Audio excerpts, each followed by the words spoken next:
তাদেরকে নির্মমভাবে হত্যা করা হয়েছে এই জন্য। আরে সমস্যা না থাকে, সমস্যা না থাকলে এইগুলো বলে আজকাল জামানায় আমি যদি করিও তাও আমি অত ই করি নাই, আমি প্রকাশ্যে জি আমি 2টা খতম দিছি তার জন্য, হ্যাঁ খতম দেশে করে না সারা বছর কোরআন শরীফ খতম দিছি। তার সপরিবারের জন্য।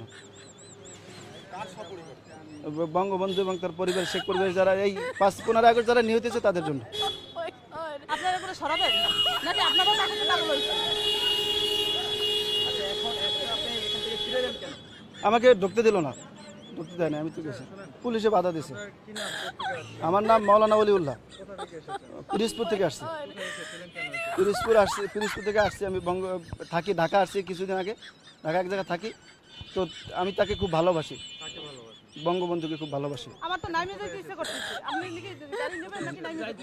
আসছি এখানে তার বাড়িতে জিয়ারত করার জন্য আসছি। মাথায় সমস্যা, এটা তো মাথায় সমস্যা নাই তো তাহলে আমাদের তো সমস্যা সাথে আসছি জিয়ারত করার জন্য আসছি এবং তার জন্য খতম করে দোয়া, এখানে দোয়া করার জন্য আপনাদের তো আসছি। সমস্যা, আমি তো দেখছি আপনাদেরও সমস্যা, আপনাদের সমস্যা না তো তার সাথে এরকম কোন করেন? অত্যন্ত খারাপ লাগতেছে, আমি খুব কষ্ট লাগতেছে, দেশের জন্য সবকিছু করলো, তার জন্য আজ এই অবস্থা। নাম নাম